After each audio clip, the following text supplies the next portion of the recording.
From our minds and into your home, we now bring you the Freethought Zone.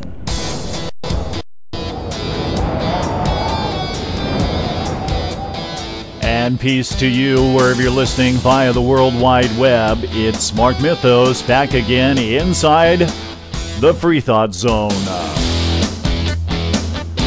Causing trouble wherever I might roam. Yeah, we're going to pick it up and put it down today about the church. Hey, about a week and a half ago, I had a show on the Catholic Church. Should blame itself for the recent priest pedophile case. Gave you a breakdown of the Catholic Church's sexual abuse by country. Victims say the Pope is to blame. And we also delved into the topic of childhood sexuality. Touchy topic. We'll brush lightly against that again today. And we got some dumb news coming up here in the Freethought Zone. On the slate for the show today, a story about an evangelist in Alabama on trial in his wife's death. Gruesome sort of story. Also, the dad who is suing the Westboro Baptist Church for Thank God for Dead Soldiers. Oh man, I'm not going to let up on the program. Also, coming to us from the country of Uganda, childhood sacrifices for rituals on the rise there. And we'll get into another ancient fossil hominid find that dates back a couple of million years ago. We got your dumb news, and we've got some music coming up from Sting as well. On the World Wide Web at markmythos.com, on Facebook. Yeah, I've got a Facebook account there as well. On YouTube, Ustream.tv, Google Videos, and Blip.tv.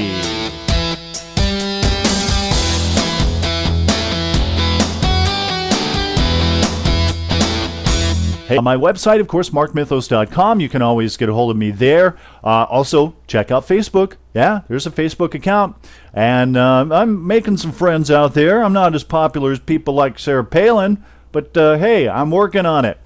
Speaking of working on it, I wanted to thank somebody who stopped by from the country of Turkey in Istanbul. And as many of you may or may not know, much of our religious heritage comes from Mesopotamia and Turkey as well. There was a big find there not too long ago that indicates that as far back as 10,000 years ago, there could have been organized religious animistic sort of worship. So thank you for listening in Istanbul.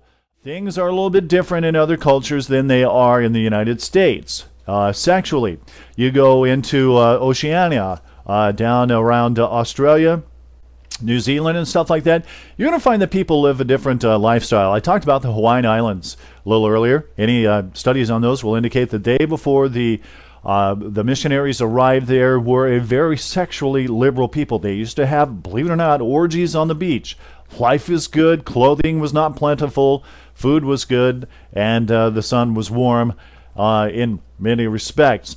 So I did talk a little bit about childhood sexuality. I wanted to reiterate the fact that I'm not saying that we should be molesting children, but what we call molestation in the States, in other parts of the world, would be called natural.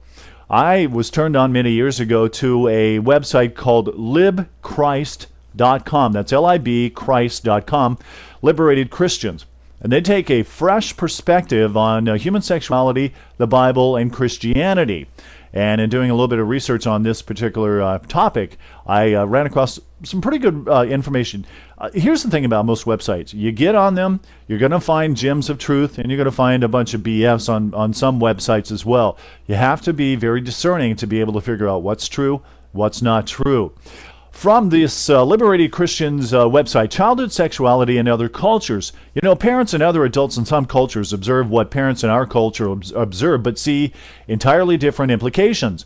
Biologically, children in all cultures are alike, and infant girls lubricate vaginally. We're talking adult talk here. And infant boys experience erections on a regular basis. As a matter of fact, most males from the time of puberty will experience what they call a priapism. It is a natural nocturnal erection.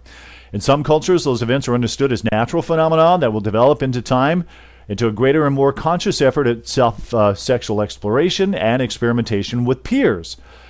We have this sort of culture in the United States, this whole abstinence-only thing. If you're looking to keep your child, sexually ignorant, fine.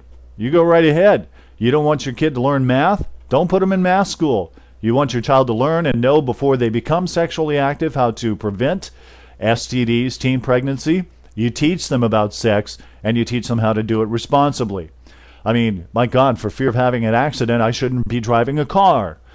In other cultures, parents even teach their kids how to masturbate. Some fathers and other male adults initiate daughters by having intercourse with them. I'm not, propagating that by any stretch. There is no indication that these practices in any way harm the child, but are in fact the parents' way of teaching their children good sexual skills. Children learn how to do everything else, from writing the alphabet to hammering a nail, from older, more experienced people. You see where I'm going with this? But when it comes to sex, that's a taboo. Yet this is a purely cultural prejudice based on a long history of sexual repression and negative teachings, much of it religious in nature. Stop and think about that for a moment. We have developed a sexually negative society based upon religious ideology. It's not based on any psychodevelopmental reality of human nature. So when you hear counselors saying, kids should not be being sexual, that is a cultural bias that is not probably found in biology. I've said it, and you've heard me talk about the biological imperative. Human beings are made a certain way. When we come out of the hatch, we are made to develop a certain way and to behave a certain way. That's what I call the biological imperative. There are things that biologically we're supposed to do.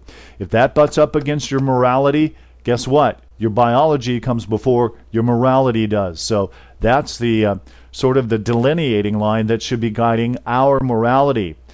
On the islands in the South Pacific, according to the author here, infants are special people. They're rocked and indulged by all family members. Bare genitals are playfully or casually stimulated, and lingual manipulation of the tiny penis is common. Now, if you saw that happening in the States, you would call Child Protective Services, but there, it's common. Why?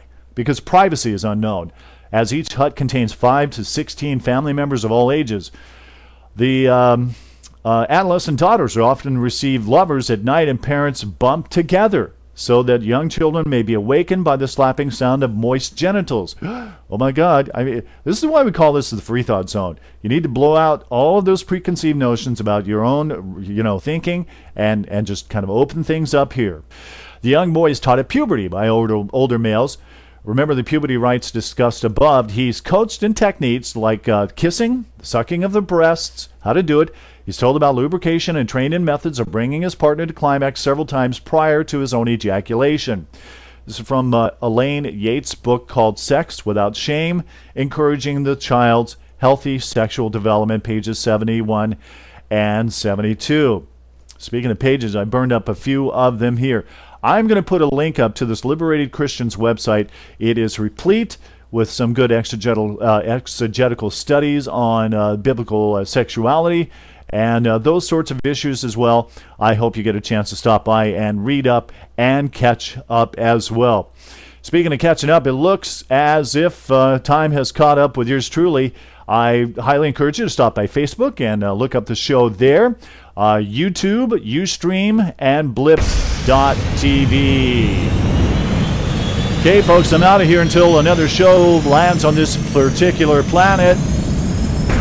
Thank you for being a fan, and thank you for listening in. If you've got a question or an email suggestion, drop a line to markmythos@yahoo.com. We will catch you next time we're together in the Freethought Zone. Your best skills are ready to hone outside of the Freethought Zone.